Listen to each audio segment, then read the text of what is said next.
I still remember that day vividly, the day when everything in my life shattered into pieces.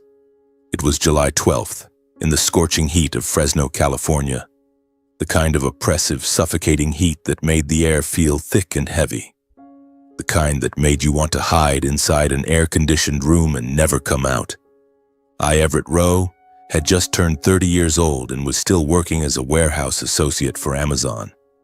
It wasn't some grand dream job, but I was proud of myself for always being hardworking, always energetic, always the first to arrive and the last to leave the warehouse.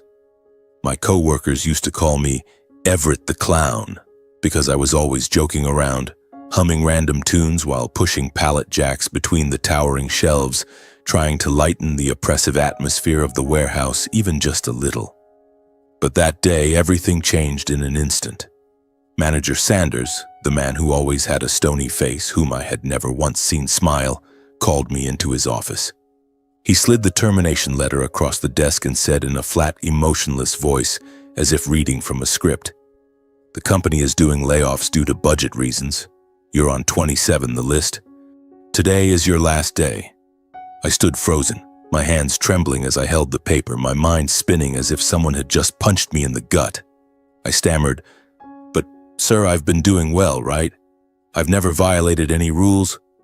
Sanders just shook his head, not even bothering to look me in the eye. "It's not about performance, Everett. It's just budget." And that was it. 7 years of dedication, 7 years of sweat, all ended with one sheet of paper and a few cold sentences.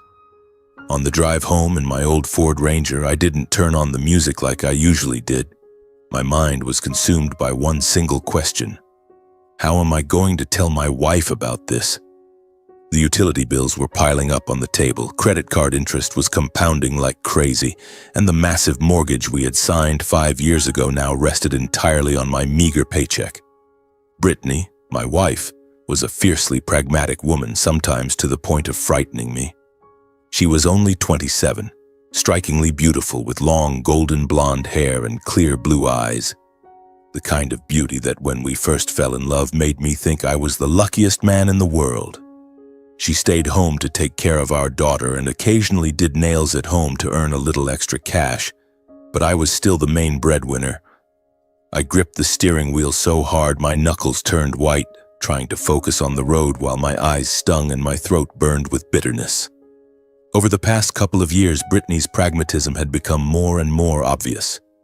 She would sit scrolling through Facebook and Instagram looking at friends showing off new houses, luxury cars, trips to the Maldives or Paris, and then let out long, heavy sighs. Every time I would just force a smile, put an arm around her and say, "Be patient, babe, I'm trying." But my be patient never seemed fast enough to keep up with the wealthy, glamorous life Brittany dreamed of. I pulled up in front of the small 2-bedroom house we had poured all our money and hopes into buying. It was just an old, run-down place with peeling paint in big patches and an overgrown front lawn because I was always working overtime and never had time to mow it. I took a deep breath, forced a smile onto my face, and pushed open the door. Zena, my daughter, was playing with her toy kitchen set on the living room carpet. When she saw me, she squealed happily, "Daddy!" She ran straight into my arms, her tiny arms wrapping tightly around my neck. I held her close, my nose burning, fighting back tears. Brittany was sitting on the sofa, phone in hand, her face cold and expressionless when I walked into the living room.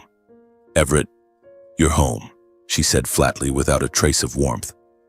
I set down the untouched box of takeout on the table, took another deep breath to gather my courage, and said, "Babe, I have something important to tell you."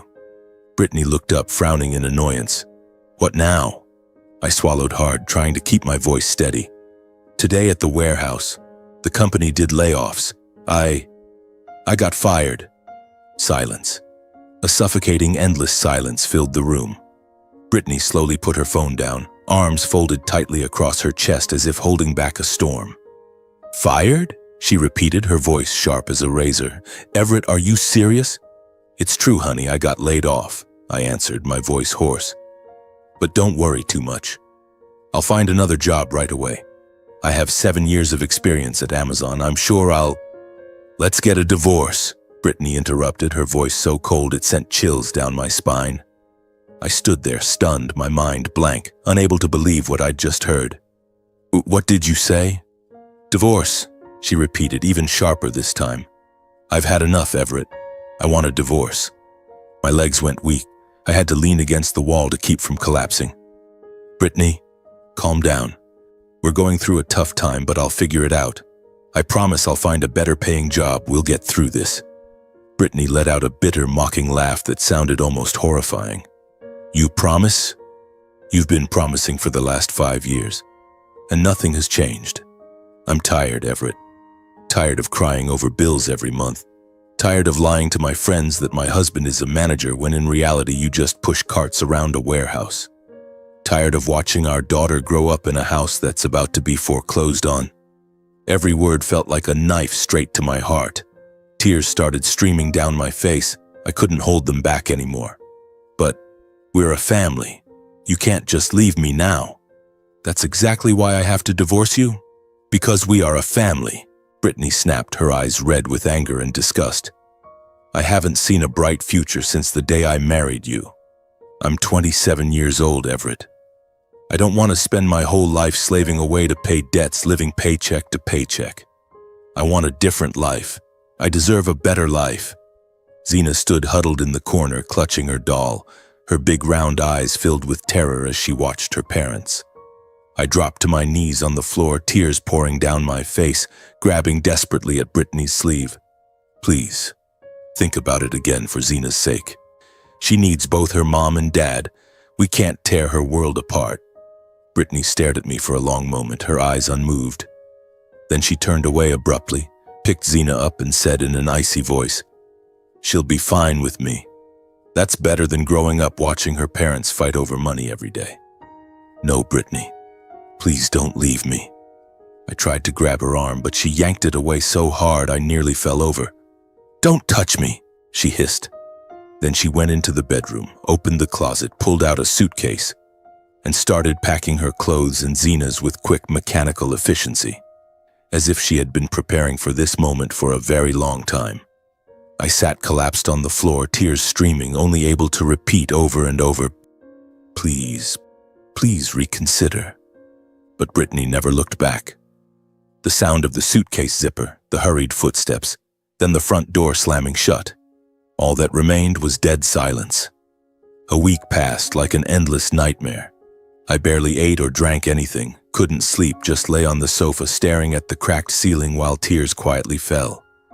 My phone was full of debt collection messages I didn't dare open. I called Brittany dozens of times. She never picked up. Every text I sent showed only a single gray check mark. She had completely blocked me. Then one Tuesday morning, frantic knocking on the door jolted me awake. I dragged myself over and opened it. 2 men in black suits stood there, one holding a briefcase, the other a small camera. The older one spoke first. "Mr. Everett Rowe?" "Yes, that's me," I answered hoarsely. "We're from Wells Fargo Bank," he continued. "This is a notice of asset seizure because your mortgage has been in default for more than 90 days. You have 24 hours to pack your belongings and vacate the property." I stood there like a statue, the yellow paper with bold red letters trembling in my hand. "But, can I get an extension? My wife just left. I just lost my job. I'll try to pay." The younger man cut me off, voice flat. "I'm very sorry, sir. Procedure is procedure." With that, they left, leaving me frozen in the doorway. I turned back for one last look at the house. The old sofa where Brittany used to lie watching movies, the dining table where Zena loved to draw and play, the bedroom that still carried the faint scent of her perfume.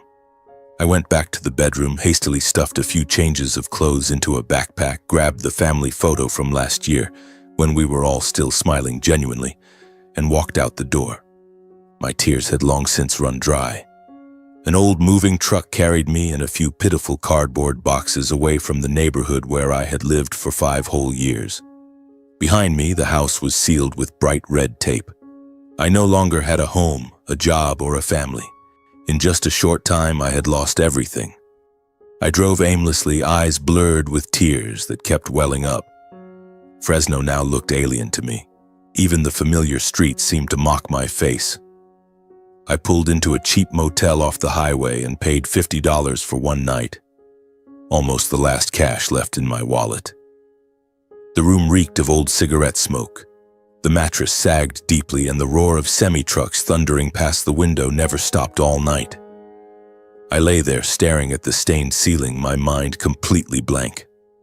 I thought about Zena. Where was she sleeping tonight? Was she crying for her daddy?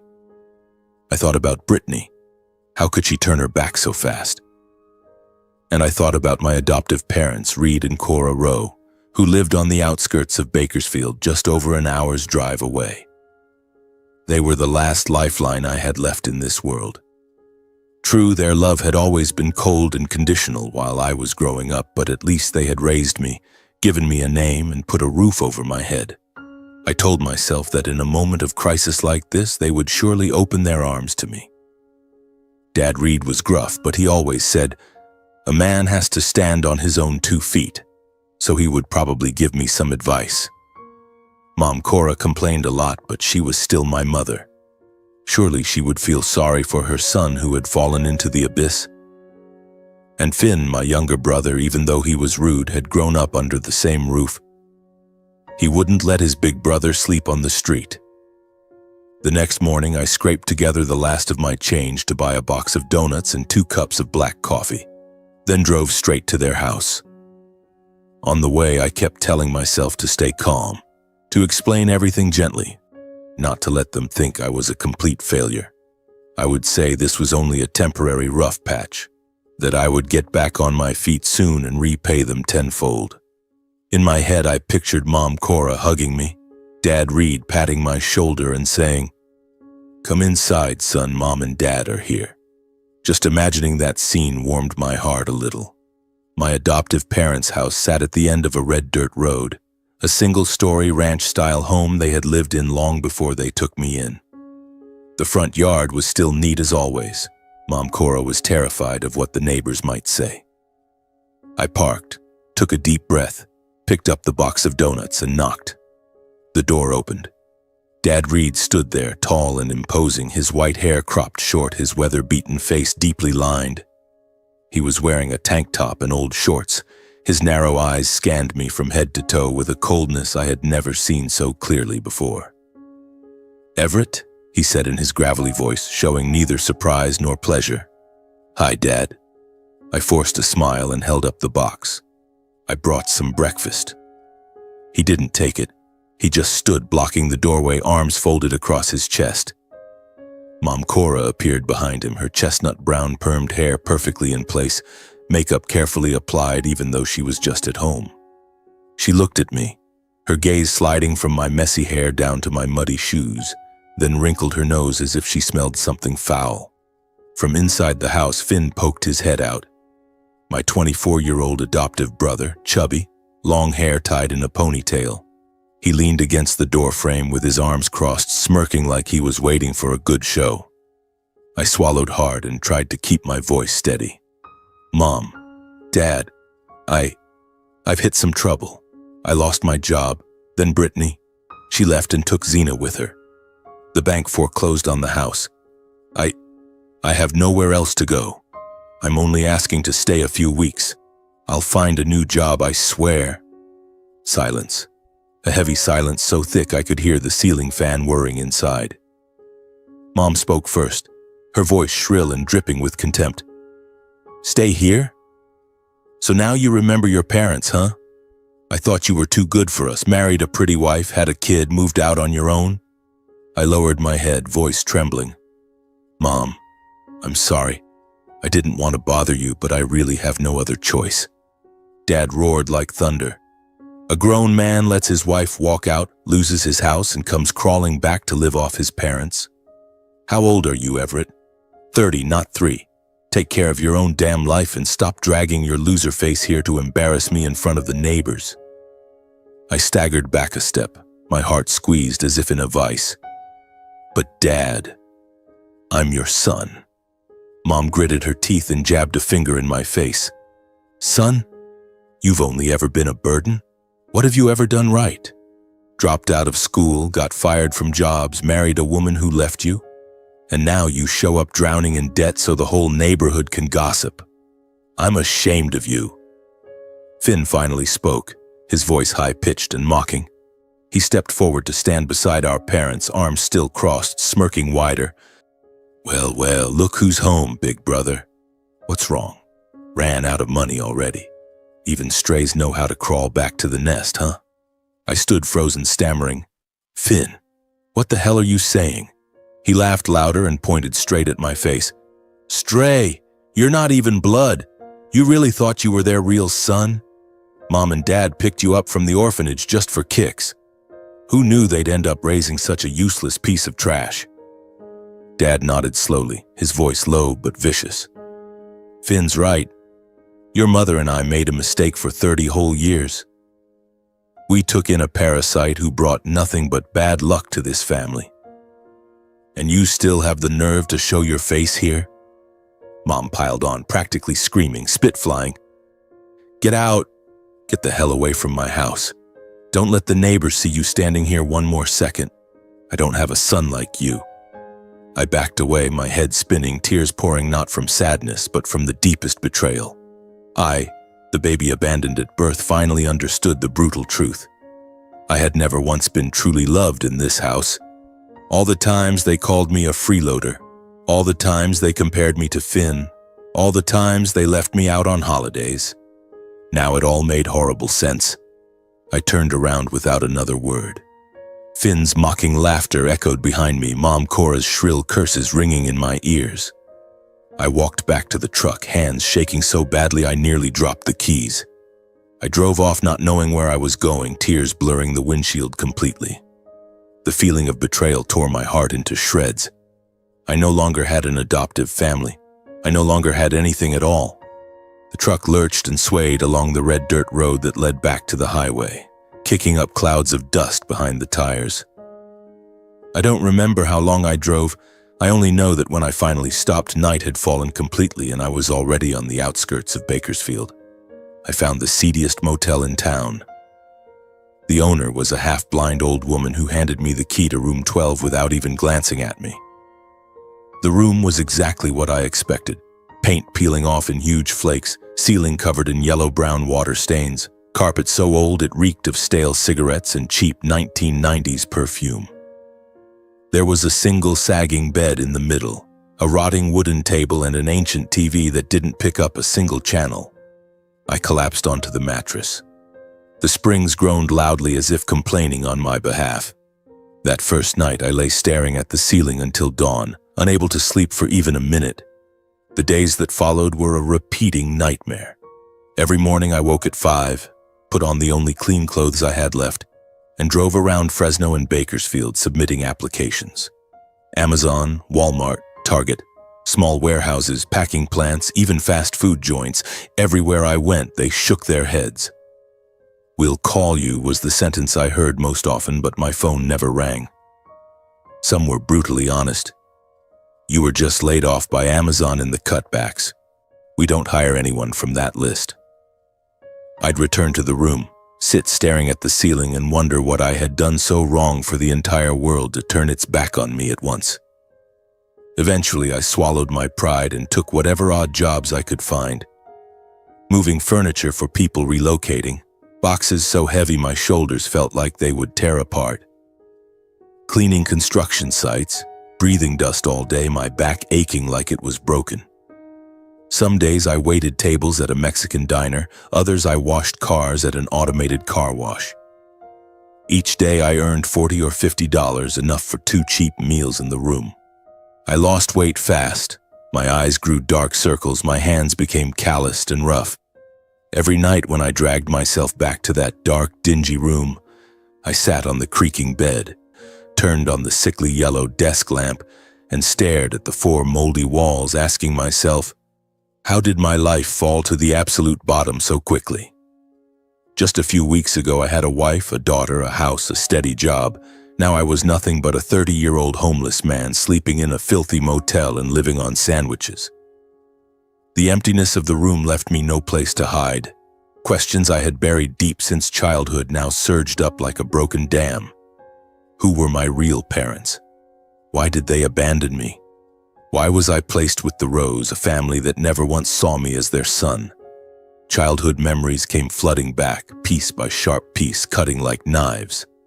I remembered scorching summer afternoons when Finn was taken to the park by Mom Cora, while Dad Reed kept me home to wash the car, mow the lawn, and clean every single window. I was only 8, my tiny hands clutching a huge brush to scrub the tires, sweat pouring down my face.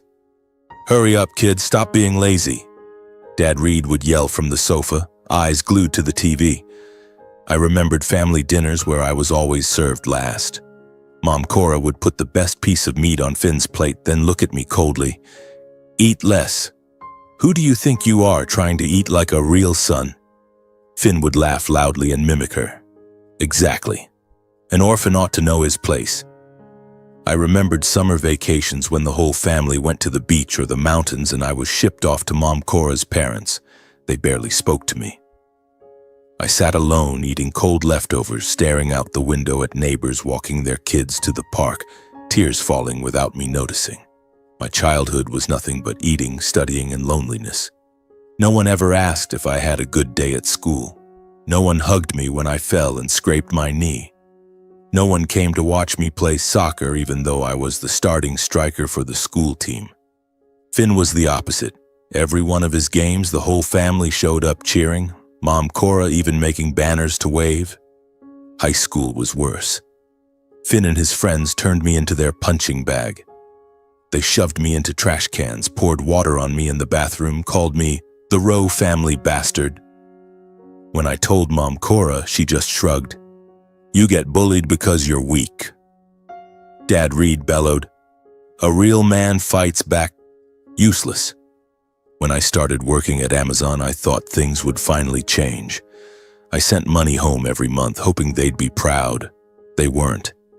Mom Cora took the cash and said, "Consider it repayment for raising you." Dad Reed used it to go drinking and still yelled, "Bragging about that pathetic salary?" Finn sneered, "Proud of your Amazon pocket change? Still expecting Mom and Dad to carry you? Classic parasite."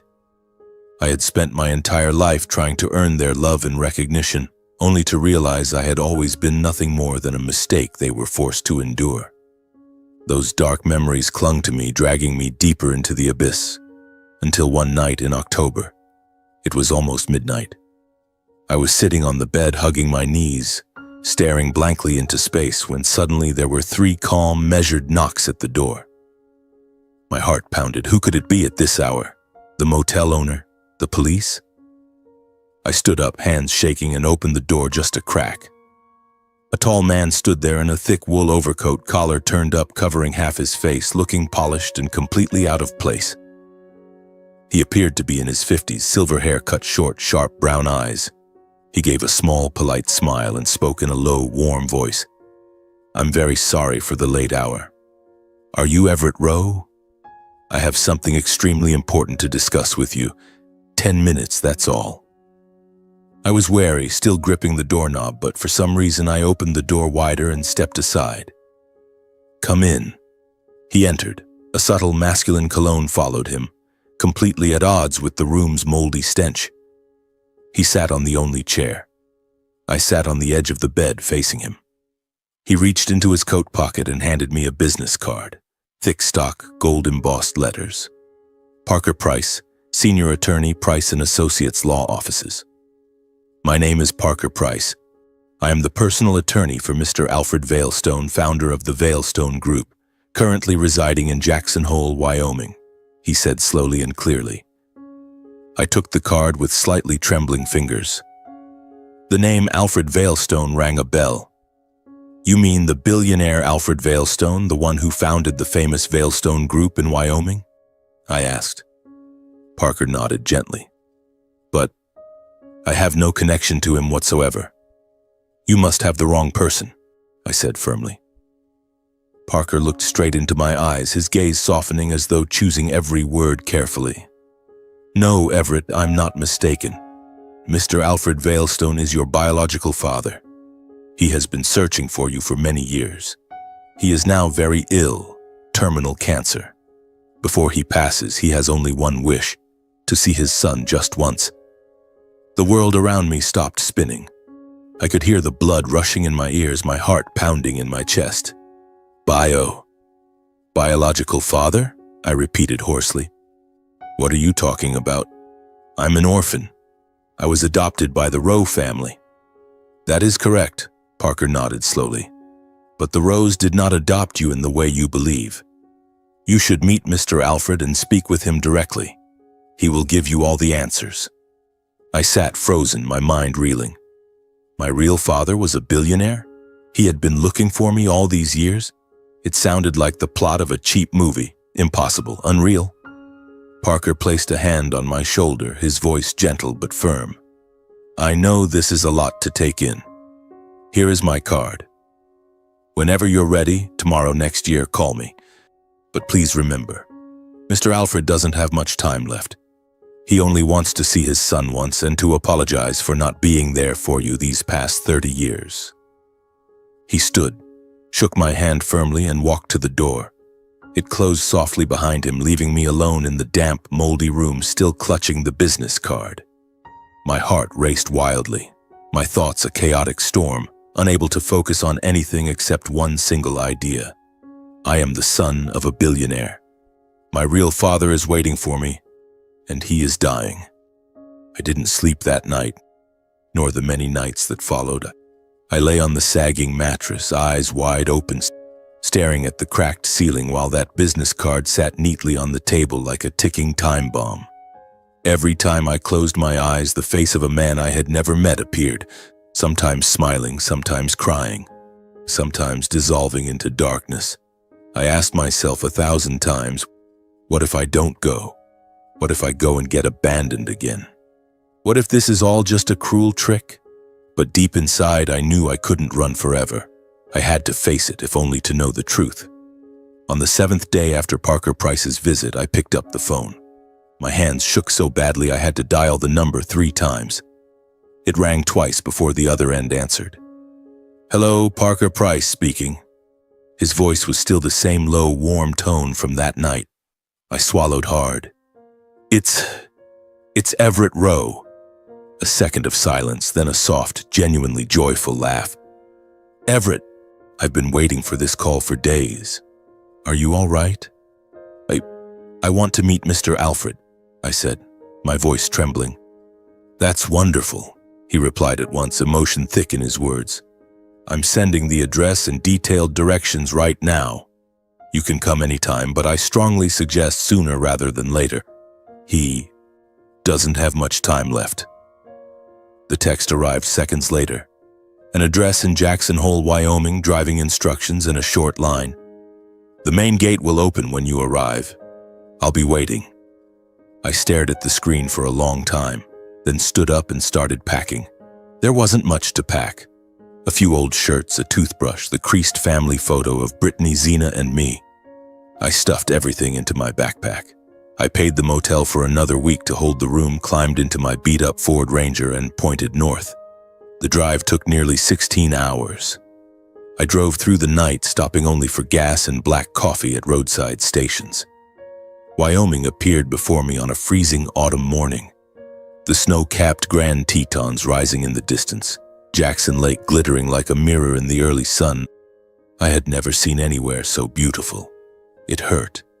This was where my biological father had lived his whole life, while I grew up in moldy apartments and dusty warehouses. The private road to the Veilstone estate wound through towering pines. When the massive wrought iron gates finally appeared, I had to pull over for a minute just to breathe. The gates were at least 5 meters tall, intricately carved, flanked by stone walls that enclosed hundreds of acres. I pressed the intercom as instructed. A camera turned silently and the gates opened without a sound. The paved drive curved through the forest, then suddenly opened into a small valley. The palace rose before me.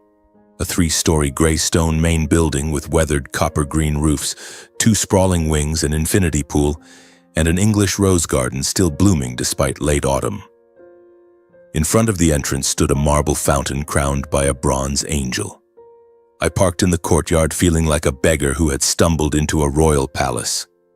A middle-aged man in a black suit was waiting on the front steps. He bowed slightly. "Master Everett, I am Charles, the butler. Please follow me." I followed him through towering oak doors. The interior was even more overwhelming. Polished Italian marble floors, a ceiling painted with Renaissance-style frescoes, Swarovski crystal chandeliers sparkling in the sunlight. The faint scent of sandalwood mixed with the sterile smell of medicine. We walked down an endless hallway lined with huge original oil paintings. Every footstep echoed absurdly loud. I kept my head down, clutching my backpack straps, wondering if I truly belonged here at all.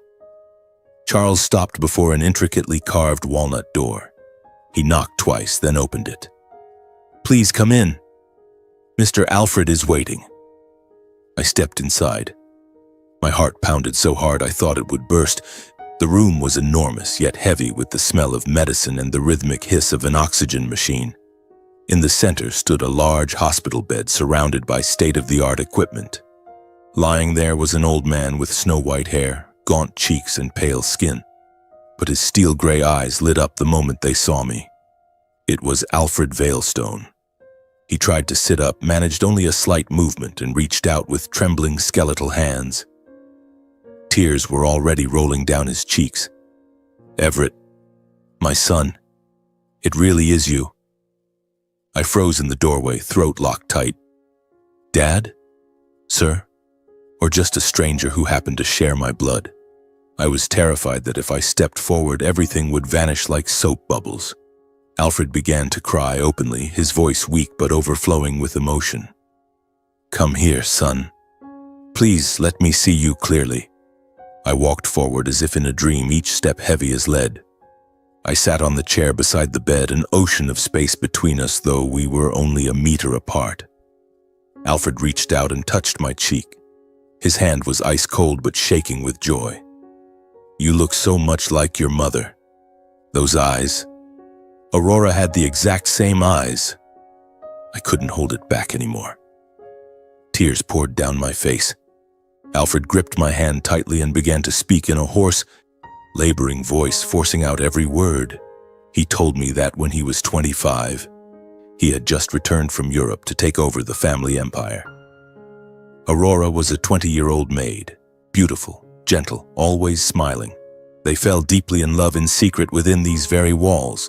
Stolen afternoons in the rose garden, nights hidden in the old library. Their love burned fiercely but was forbidden from the start. When his parents, Mr. and Mrs. Veilstone, discovered it, they immediately fired Aurora and banished her to a remote ranch in Montana, cutting off all contact. Alfred fell apart and searched everywhere, but to no avail. He thought she had left him forever. 4 years ago, when doctors told him he had terminal lung cancer, the butler Charles finally revealed the truth. More than a year after being driven away on a stormy night, Aurora had returned to the estate with a baby only a few months old. She left the infant, me, in a wicker basket at the gate with a handwritten letter. "This is Alfred Veilstone's flesh and blood. Please take care of our son." Then she disappeared forever. No one knew where she went or whether she was alive or dead. The butler, terrified at finding a baby on the doorstep, didn't dare bring me to Alfred. Instead, he followed protocol and reported it to the elder Veilstones. They didn't want their son to know of my existence, so they secretly placed me with a poor family in Fresno, sent monthly payments to keep them quiet, and ordered that the truth never be revealed. My father paused, gasping for breath, eyes red. He squeezed my hand harder. When Charles told me, I thought I had died and come back to life. I didn't know I had a son. Once I learned the truth, I hired people to search every orphanage and adoption record. It took years, but we finally found you just weeks ago. He sobbed like a child. "I'm sorry, son. I didn't know. I wasn't there for you. I couldn't protect you or your mother." Hearing it all, my heart twisted. Anger toward his parents who had torn us apart. Pity for the dying man before me. Pain for 30 years of lies and being treated like a burden. And fear that this was only a dream, that I would wake up alone again. Alfred wiped his tears, voice faint but resolute. "I want to claim you as my son, Everett. I want to make it right, even if I only have months or weeks left. I want you to carry the Veilstone name. I want you to have everything that should have been yours from the beginning." I looked at him, my heart so chaotic I could barely breathe. I stood up, voice choking. I need time. I don't know how to process all of this yet." He nodded, tears still falling. "I understand. But please come back. I don't have much time left, son. I just want to be with you for whatever days I have." I walked out of the room, legs heavy as lead. Charles led me back through the endless corridor, past priceless paintings and ancient vases that could have bought my entire old life 100 times over. When I stepped outside, I realized I had been crying the whole time. I sat in the truck, gripping the steering wheel, watching the massive estate disappear behind the pines. I had found my origin, but the answer still hung suspended in midair. In the days that followed, I lived like a sleepwalker. I returned to my old motel on the outskirts of Jackson Hole. Every night I lay staring at the cracked ceiling, replaying every word Alfred had said, every tear that had rolled down his face. The more I thought about it, the clearer it became. The fault wasn't his. He was a victim too. A victim of his own parents, of their obsession with status, of secrets buried for 30 years. The ones truly to blame were the people who had torn us apart, not the dying father lying there waiting for me. And then he started calling. The first time was the very next evening after our meeting. My phone buzzed with an unknown number. I answered, and that familiar hoarse voice came through. "Everett, are you asleep yet? I just wanted to hear your voice for a moment." I was silent for a few seconds, then answered, "I'm not asleep. Is something wrong? Dad?" From that day on, he called every single day, sometimes 2 or 3 times. He asked what I had eaten, whether I was sleeping well, if the Wyoming weather was too cold today. He sent money, the first time $5,000 wired straight to an account I hadn't touched in years, along with a message. "Don't refuse it, son. I just want to make up even a tiny bit for what you should have had all along." I thought about sending it back, but then I remembered my empty stomach and the rent that was almost due. I kept it, and it hurt. That care, however late, was so genuine it melted something inside me. No one had ever worried about me like that, whether I'd eaten 3 meals, whether I was warm enough, whether I was taking care of myself. Brittany had asked, but only when she still needed me. My adoptive parents never had. I started visiting him more often. At first once a week, then 3 or 4 times a week. I sat by his hospital bed and told him about the childhood spent being despised, about sleeping on the sofa because Finn had taken my room, about being called a parasite in front of relatives. I told him about Brittany leaving, about Zena, whom I missed so much it felt like madness. Alfred listened without interrupting, just holding my hand tightly. Sometimes he cried openly. Sometimes he turned away so I wouldn't see him wipe his tears. "I'm sorry, son," he repeated like a prayer. "I should have found you sooner." I slowly grew used to the estate, used to Charles bowing every time I arrived, used to the scent of pine and roses in the hallways, used to having hot, delicious food waiting even if I only stayed a few hours. I started smiling more, sleeping better, and for the first time in years I felt truly loved. But the peace didn't last. One late autumn afternoon I left the estate later than usual. Alfred had fallen asleep after his pain medication. I kissed his forehead gently and slipped out. As I stepped into the grand marble foyer, I froze. 2 people stood in the middle of the floor. The woman was about 55, hair perfectly curled and dyed golden blonde, dripping with glittering jewelry, wearing a designer dress that hugged her still trim figure. That was Magnus Veilstone, Alfred's legal wife. Beside her stood Knox, my half-brother.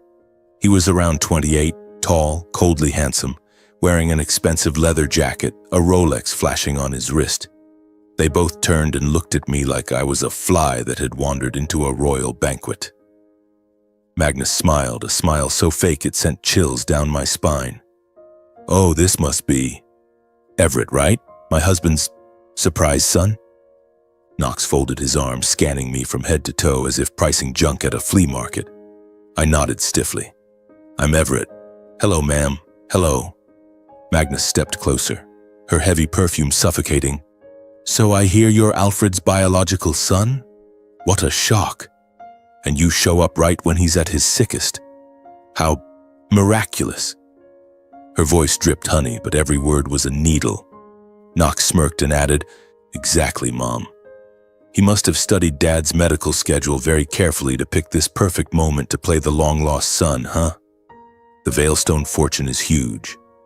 Who wouldn't want a piece? Blood rushed to my face, but I forced myself to stay calm. I didn't come for the money. I just wanted to know who my real father is. Magnus let out a high, tinkling laugh that echoed through the hall. "Of course. Nobody ever admits they're here for the money. You're just like your mother, aren't you?" She knew exactly when to sneak in, too. Knox stepped closer, voice low and threatening. "Listen up, hillbilly. My dad is dying. Stop bothering him. If you want cash, name your price. I'll pay you to disappear and spare us the tear-jerking father-son act." I clenched my fists, voice shaking with rage. "I don't want your money. I want my father." Magnus sneered. "Your father? Are you sure about that? Or are you just a bastard trying to grab a share?" I couldn't answer. My throat closed up, eyes burning. I turned and walked out of the hall, Magnus's high heels and Knox's mocking laughter chasing me. I sat in my truck, hands trembling on the wheel, tears falling onto the steering wheel. I had known I didn't belong here, but I hadn't expected them to be that vicious. And that was only the beginning. A few days later, every odd job I had suddenly vanished. The construction foreman I usually worked for called, "Sorry, Everett, I can't hire you anymore." Someone called and threatened me.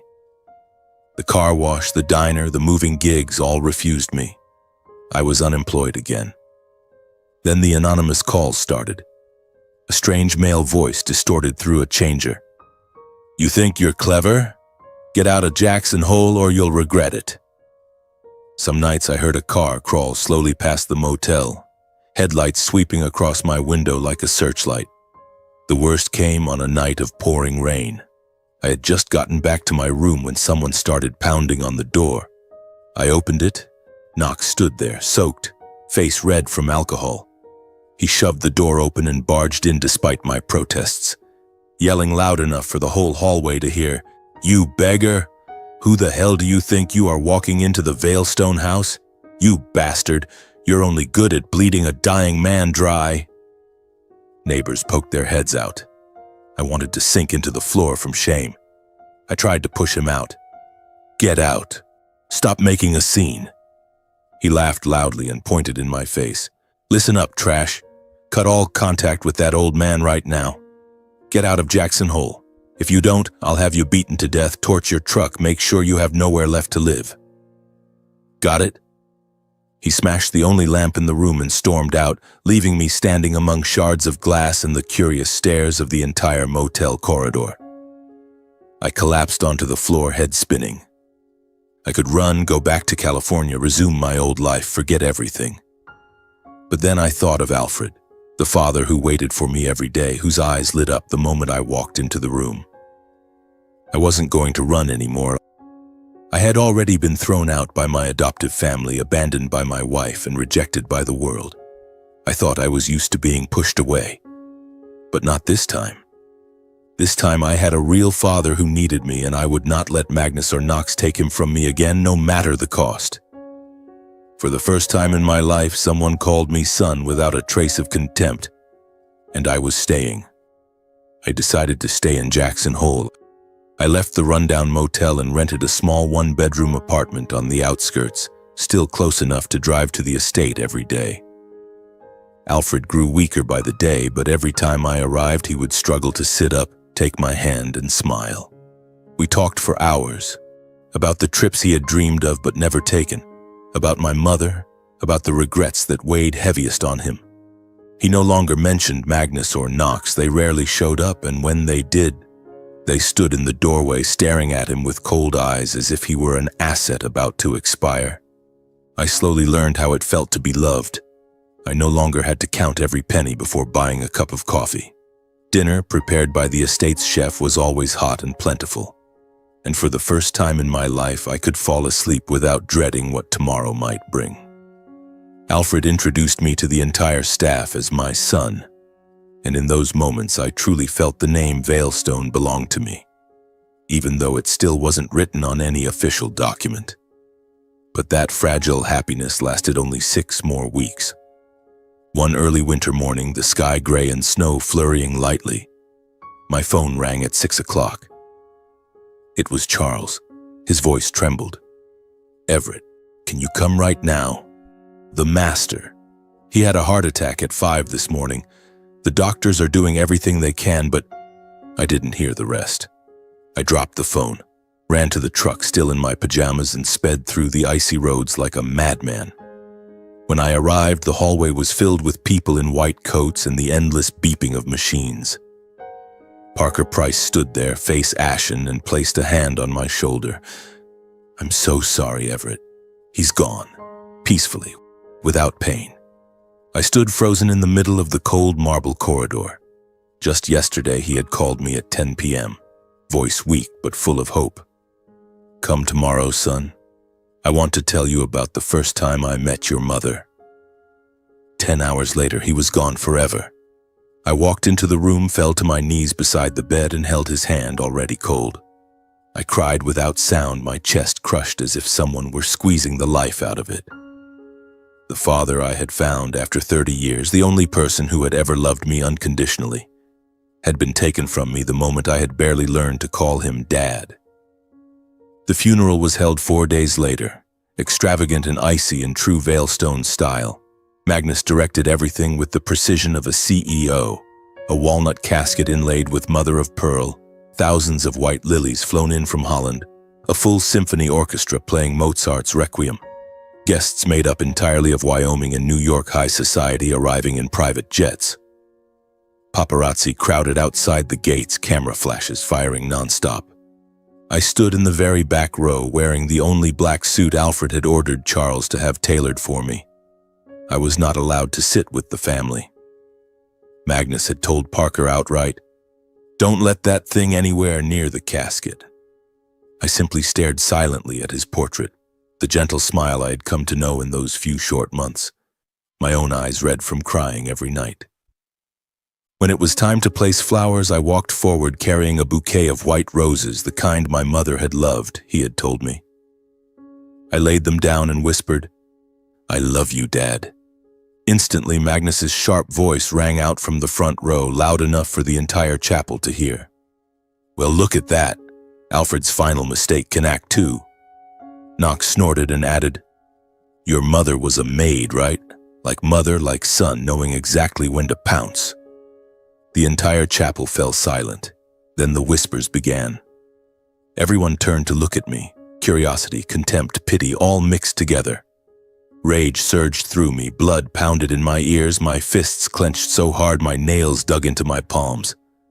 But I remembered his last words to me. "Don't let them make you lose your composure, son. You are worth far more than they are." I swallowed my tears, turned, and walked back to my corner, seeing my father off in painful silence.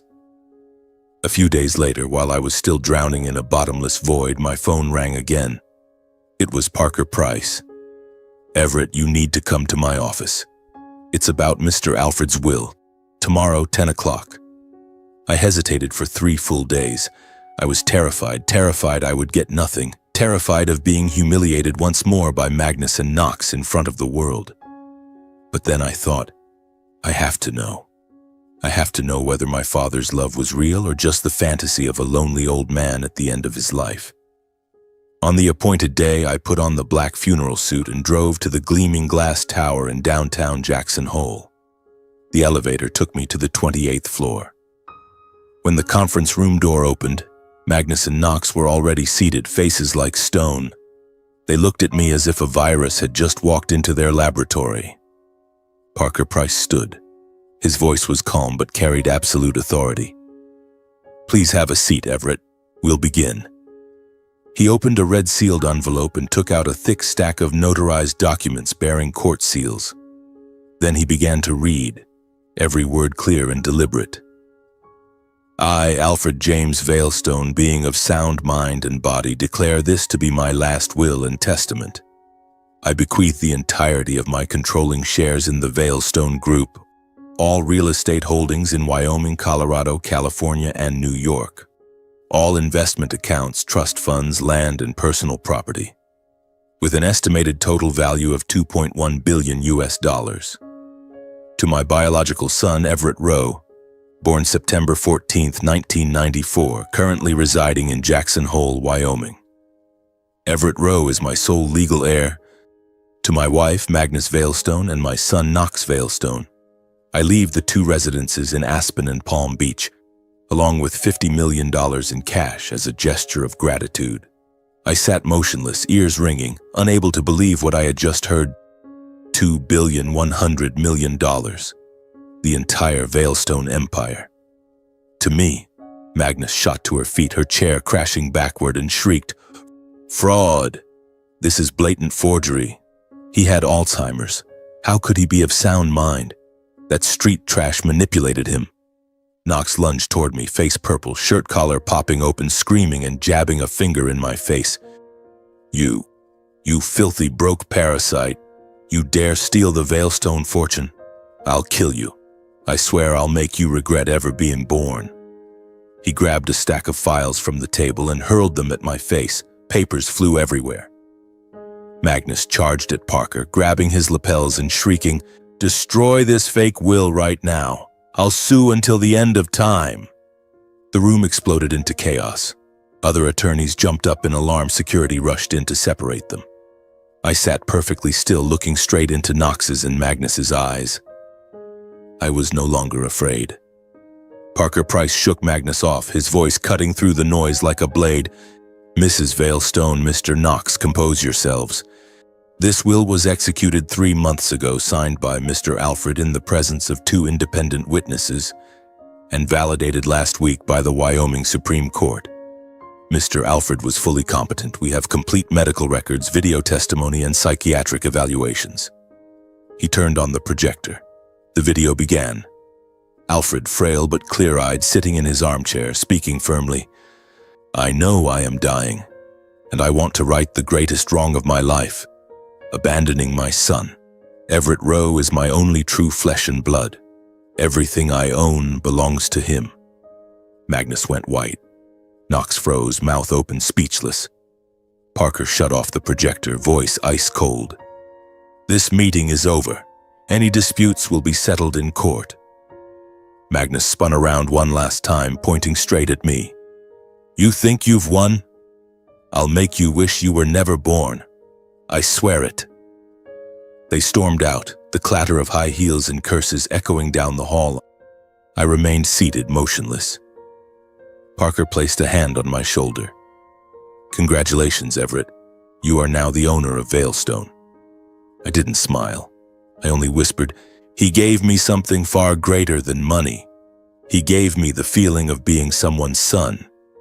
But as I stepped out of the building and the biting Wyoming wind hit my face, I knew the real war had only just begun. In the days that followed, I lived in a strange state of inner turmoil. Part of me was so happy it hurt, overwhelmed by the knowledge that my father had truly loved me enough to hand over everything he had spent his life building. He had chosen me, even if it was late, even if it was only for a few short months. But the rest of me was so anxious I could barely sleep. I knew Magnus and Knox. They were not the kind of people who accepted defeat and quietly disappeared. They were wounded predators, and I was the one who had wounded them. And they didn't make me wait long. 3 days after the will reading, I woke up to hundreds of notifications on my phone. I opened Facebook, Twitter, Google. My name was everywhere. 89th minute love child steals $2.1 billion from Veilstone Empire. Opportunist appears just as billionaire lay dying. Was Alfred Veilstone manipulated until his final breath? Everett Rowe. From Amazon warehouse worker to mystery heir, they dug up everything. Old photos of me in my faded Amazon uniform were plastered across every platform. Pictures of the foreclosed house in Fresno, photos of Brittany and Zena. God, they had even found our old family pictures. The comments were venomous. You can just look at his face and tell he's a con man. Is he really the illegitimate? Betty sweet-talked the old man to get the inheritance. I turned off my phone, but the news still reached me through television, radio, and the curious stares of neighbors when I stepped outside for coffee. Overnight, I became the nation's laughingstock.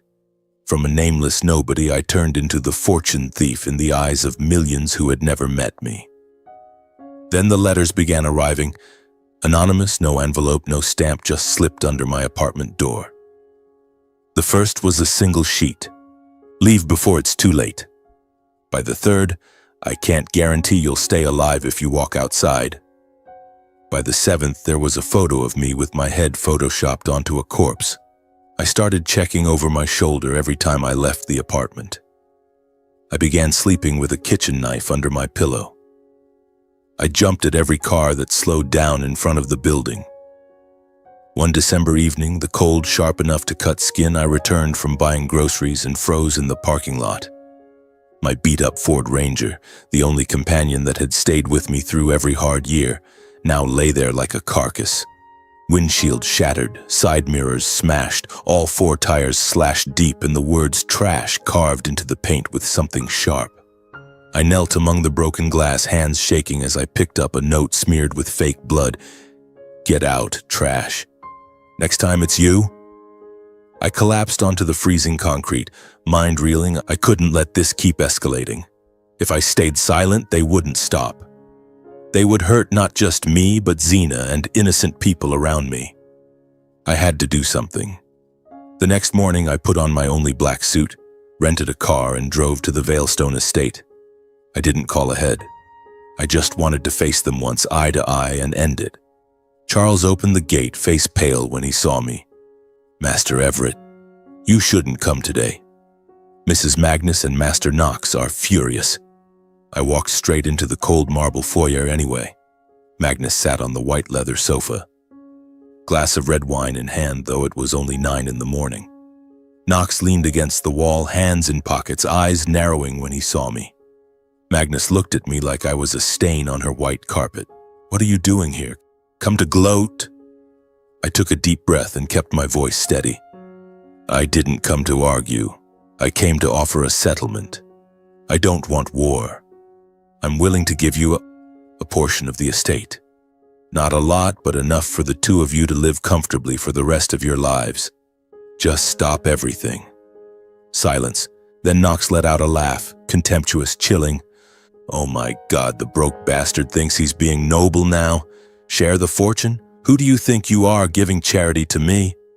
Magnus set her glass down, voice ice cold. The Veilstone family does not accept handouts from parasites. You want peace? There's only one way. Knox stepped forward until we were face to face, breath reeking of liquor.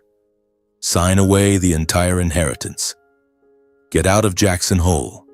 Get out of my life. Forever. That's the only way. I looked him dead in the eye, voice no longer shaking. No, I will not give back what is mine.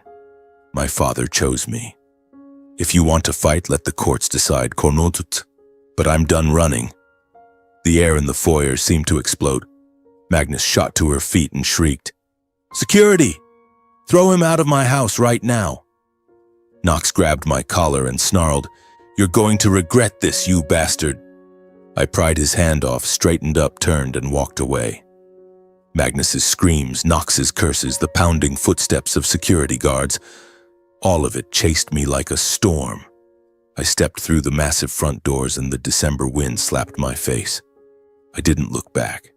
I had chosen to stay, and I would fight to the end. The trial was scheduled for an early spring morning, when the last snow on the Grand Teton Range had begun to melt and Jackson Hole was bathed in soft, pale, golden sunlight. The Veilstone inheritance dispute had captured the attention of the national and even international media. From dawn, dozens of reporters in live broadcast vans packed the sidewalk in front of the Wyoming Federal Courthouse. They jostled one another, waiting for the moment the billion-dollar battle officially began. Cameras panned relentlessly, flashbulbs popped without pause, and my name was shouted from every direction. I stepped out of the car feeling heavier than I ever had in my life. I never wanted to fight like this, never wanted to sit in a courtroom haggling over things my father had given me with his whole heart. But I knew one thing clearly. If I backed down today, if I yielded even an inch, the Veilstone family would crush me for the rest of my life. They would never stop, and my father's memory would be forever stained by them. I walked into the courtroom flanked by 2 bodyguards Parker had hired. Magnus and Knox were already seated at the defense table, dressed in expensive black, backed by a large team of attorneys flown in from New York. They didn't look at me, but I could feel the hatred radiating from them like a cold wind. Judge Helen Grant, a woman in her 60s with short silver hair and piercing eyes, banged the gavel. The trial began in an atmosphere so tense it was suffocating. My attorney, David Harlan, stood first. He placed a thick folder on the table and spoke in a calm, resonant voice. "Your Honor, we submit our first piece of evidence, a DNA certification issued by the National Forensic Institute. This document conclusively establishes with 99.9999% certainty that the plaintiff, Everett Rowe, is the biological son of the late Alfred James Veilstone." The document appeared on the large screen. A murmur rippled through the public gallery. Magnus gripped the armrests of her chair until her knuckles went white.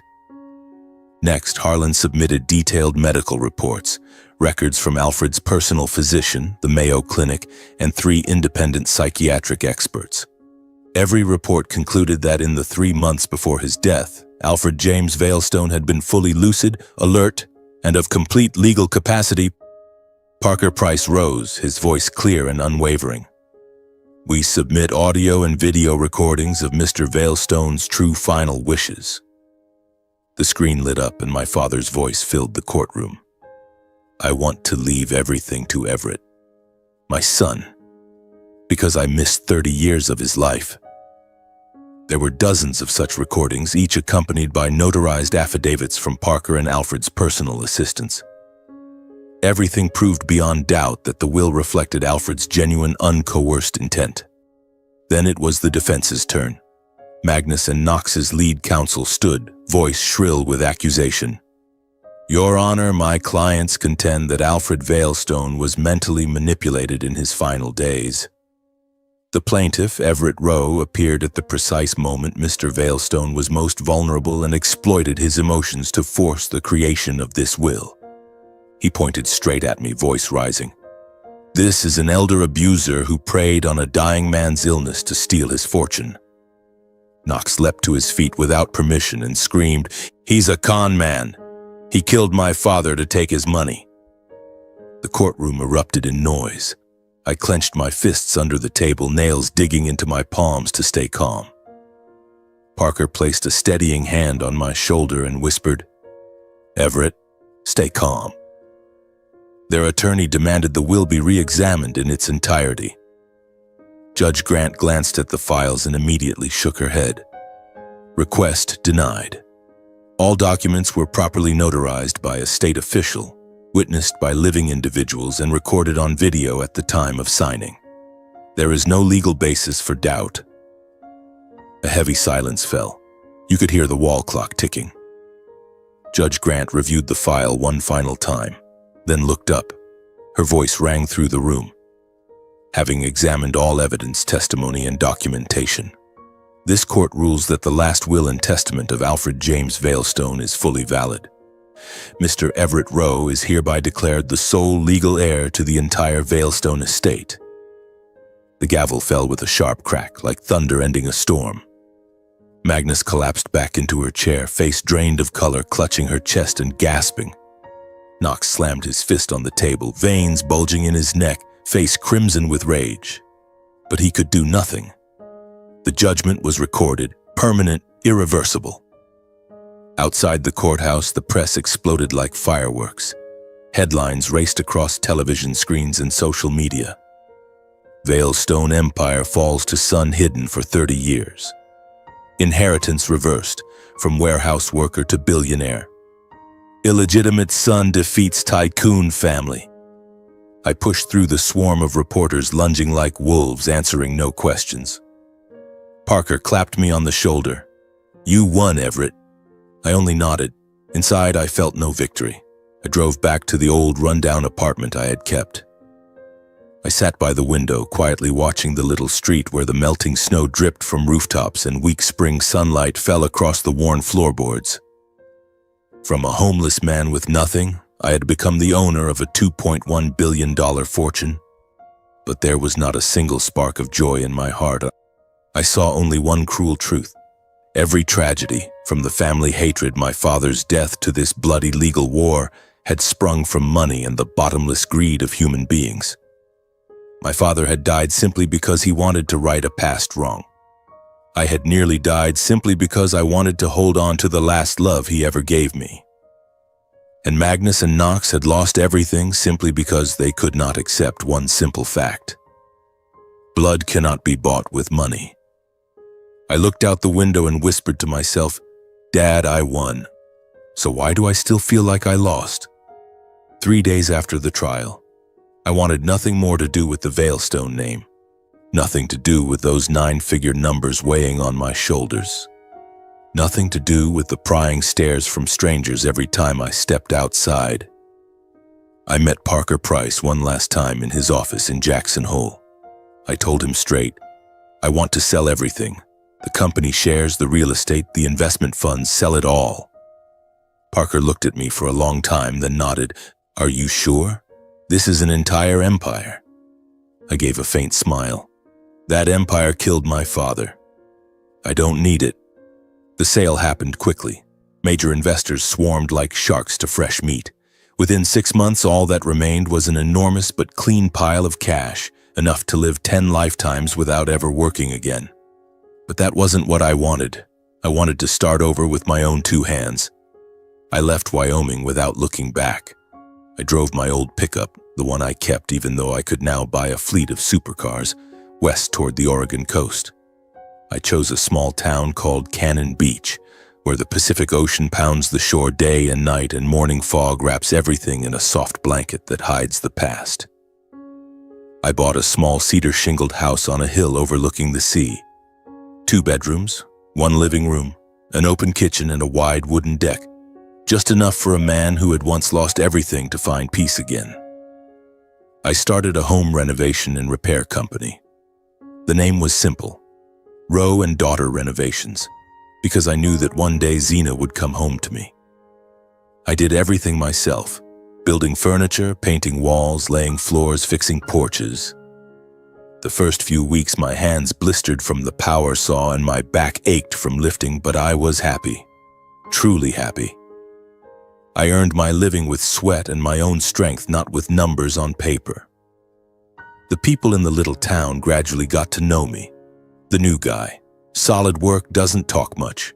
I smiled at them, shared a beer after jobs, and for the first time in my life I felt like I belonged somewhere. The simple life by the ocean healed me little by little. Mornings I woke early, brewed black coffee, and sat on the deck listening to the waves. Afternoons I walked the beach, picked up seashells, let the salt wind blow the painful memories away. At night I slept deeply. No more nightmares about Magnus, Knox, or threatening letters. I learned to live slowly again, learned to forgive myself for ever believing I didn't deserve to be loved. Then one autumn afternoon, leaves turning gold, when I came home covered in sawdust, I saw an old car parked in front of the gate. My former family stepped out, Reed, Cora, and Finn. They looked thinner, worn out, clothes shabby, faces hollowed by hard times. The moment Cora saw me, she burst into tears and ran to hug me. "Everett, my son, I'm so sorry." Reed stood behind her, eyes red, voice hoarse. "Son, we were wrong. We've fallen on hard times. The house was foreclosed. Please help us." Finn forced an awkward smile and slapped my shoulder. "Big bro, you're rich now. Invest in a couple of my big projects. I've got killer business ideas, just need some startup capital." I stood still and looked at them. No anger, no hatred, just distance. I listened as Cora sobbed about their debts, Finn's gambling, Reed's illnesses. When they finished, I simply shook my head. I stopped being your son the day you threw me out like a stray dog. I have nothing to do with the Rowe family anymore. Please leave. Cora cried harder. Reed stared at the ground. Finn muttered curses under his breath. They got back in the car and drove away. I stood in the yard feeling a strange lightness. That door was closed. Forever. A few days later, another car pulled up. Brittany stepped out holding Zena's hand. My little girl had grown so much. Long hair, big round eyes staring at me in wonder. Brittany lowered her head, voice trembling. I was wrong, Everett. I destroyed our family. She needs her dad. I need you. I looked at the woman who had once been my wife, who had left me when I was at my lowest. I felt only distance, like looking at someone from a past life. I will always need Zena, I said slowly, but I don't need you anymore. You chose to leave when I had nothing. Now I have everything and I still don't need someone who turned her back on me. Brittany choked back sobs, tears streaming down her face. She picked Zena up and walked away in shame. But a few days later she came back. This time she said nothing, just placed Zena in my arms and drove off, cold and almost fleeing. Zena looked up at me, voice tiny. Daddy? I held her tight, tears falling into her curly hair. I'm here, baby girl. From now on, it's just you and me. I brought her inside. I taught her to listen to the ocean, to collect seashells, to understand that love can't be bought with money. She smiled more, slept better, and I found my reason to live again. I closed every door to the past. The adoptive family, the ex-wife, the lawsuits, the grudges. I no longer hated. I simply lived for the present. For mornings filled with the sound of waves, for Zena's laughter echoing through the little wooden house, for days spent working with my own hands. I had paid for this peace with my entire youth. But now, sitting on the deck watching the sunset paint the ocean crimson, I know I have finally found home. A real home, not built with money but with love. And for the first time in my life, I am truly free. I closed every door to the past. The adoptive family, the ex-wife, the lawsuits, the grudges. I no longer carried hatred. I lived only for the present, for the early mornings listening to the waves lapping gently at the foot of the hill, for Zena's bright laughter ringing through the little wooden house, for days spent working with my own hands, sweat dripping onto fresh pine-scented floors. The new life slowly found its rhythm. My renovation company grew in reputation. Not through flashy ads, but because of the old houses I brought back to life. New roof tiles, sparkling windows, walls painted in warm colors. Word spread among the locals. That guy Everett in Cannon Beach, solid work, never overcharges. I smiled when I heard it. I didn't need to get richer. I only needed enough. One winter evening after Zena was fast asleep, I sat by the fireplace with a mug of hot cocoa. I opened an old notebook and wrote down a single name, Alfred Veilstone. I decided to set aside a portion of the inheritance, not too much, just enough for the fund to run sustainably for decades, and created the Alfred Veilstone Foundation. It would support orphaned children and young people abandoned by their families the same way I had once been a child with no parents, treated like a burden. There was no grand launch, no press, no glossy photos. I did it quietly. Because I know those kids curled up in orphanage corners, those young men wandering the streets, they don't need camera flashes and long speeches. They need tuition money, 3 meals a day, a temporary roof, and just one person to tell them, you are not alone, and you are not worthless. I often took Zena with me on the charity trips. She was 7 now, eyes shining whenever she saw younger children. We drove to Portland, Salem, the forgotten corners of Oregon the news rarely mentions. Zena wrapped gifts with her own hands, hugged strangers, and asked me in her serious little voice, Daddy, why don't they have moms and dads? I held her close and answered, because life isn't always fair, sweetheart, but we can make it a little fairer. I wanted her to grow up with a heart that aches for others. Compassion, that is the greatest inheritance she can carry through life, not the numbers in a bank account. One cool autumn morning, maple leaves blazing red along the road, I took Zena to Jackson Hole for the first time. We visited the cemetery where my father rests. Alfred Vailstone's headstone stood quietly beneath old pines, engraved only with his name and a simple line, "A father who found his son." I laid a bouquet of white roses, the flower he said my mother loved most, then sat on the grass, running my hand over the cold stone. Zena curled into my lap and whispered, "Is this Grandpa? Can he see me from heaven?" I smiled, tears rolling down my cheeks, but this time they were tears of relief. "Yes, baby. He's smiling right now." Standing before his grave, I silently thanked him. Thanked him for having the courage to find me and accept me. Thanked him for giving me the most precious thing I had never known. The feeling of being loved unconditionally, without judgment, without comparison, without contempt. The painful memories of the past, being scolded, despised, called picked up trash, no longer broke me. They had become lessons that taught me the true value of kindness and treating others with the respect I once longed for. I realized a simple but profound truth. Money can buy houses, cars, power, even fear from others.